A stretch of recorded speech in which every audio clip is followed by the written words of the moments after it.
ಸತ್ಯವನ್ನೇ ಸಾರಿದ ಪುಣ್ಯಕೋಟಿಯ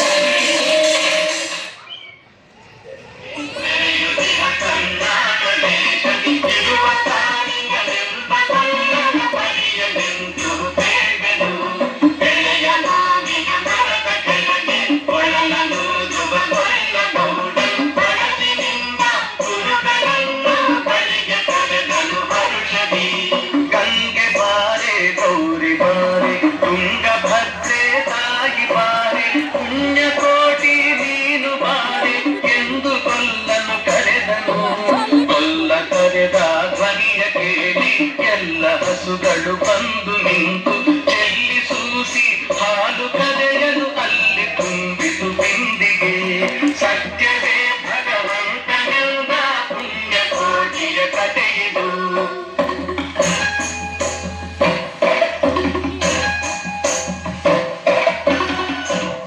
ಹಬ್ಬಿದ ಮಲೆ ಮಧ್ಯದೊಳಗೆ ಅದ್ಭುತನೆಂದೆಂಬ ವ್ಯಾಘ್ರನು ಅಬ್ಬರಿಸಿ ಹಸಿ ಹಸಿದು ಬೆಟ್ಟದ ಸಿಡಿದು ರೋಷದಿ ಮೊರೆಯುತ್ತಾ ಹುಲಿ ಗುಡುಗುಡಿಸಿ ಓರಿಯುತ್ತ ಚಂಗನೆ ತುಡುಕಲೆರಗಿದ ರಭಸ ಕಂಜಿ ಚದರಿ ಹೋದುವು ಹಸುಗಳು.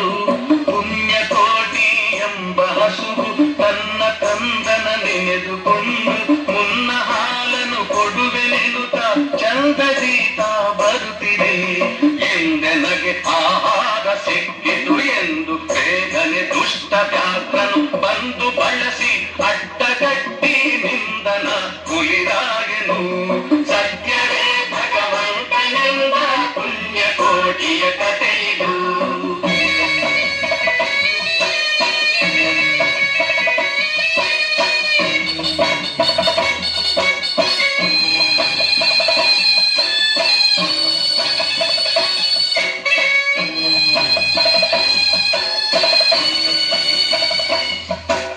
ಮೇಲೆ ಬಿದ್ದು ನಿನ್ನ ನೀಗಲೆ ಬೀಳ ಹೊಯ್ವೆನು ನಿನ್ನ ಹೊಟ್ಟೆಯ ಕೀಳಿ ಬಿಡುವೆನು ಎನ್ನುತ್ತ ಕೋಪದಿ ಕೂಳ ವ್ಯಾಘ್ರನು ಕೂಗಲು.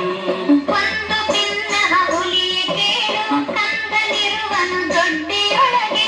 ಒಂದು ನಿಮಿಷದಿ ಮೊಲೆಯ ಕೊಟ್ಟು ಬಂದು ಸೇರುವೆ ನಿಲ್ಲಿಗೆ.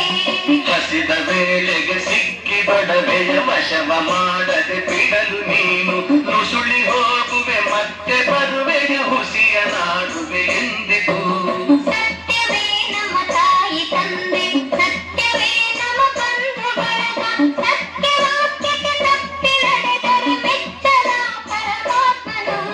ಸತ್ಯವೇ ಭಗವಂತನೆಂದ ಪುಣ್ಯಕೋಟಿಯ ಕಥೆಯಿದು.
ಪಾವಕದಲ್ಲಿ ಹುಲಿಗೆಂದಿತು.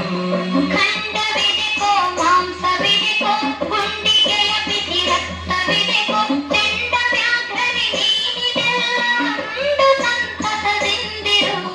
ಪುಣ್ಯಕೋಟಿಯ ಮಾತ ಕೇಳಿ ಕಣ್ಣ ನೀರನ್ನು ಸುರಿಸಿ ನುಂಡು ಕನ್ಯಗಿವಳನ್ನು ಕೊಂದು ತಿಂದರೆ ಮೆಚ್ಚನ ಪರಮಾತ್ಮನು.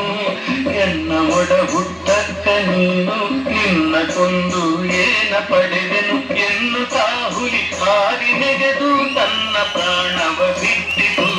ಸತ್ಯವೇ ಭಗವಂತನೆಂದ ಪುಣ್ಯಕೋಟಿಯ ಕಥೆಯಿದು. ಪುಣ್ಯ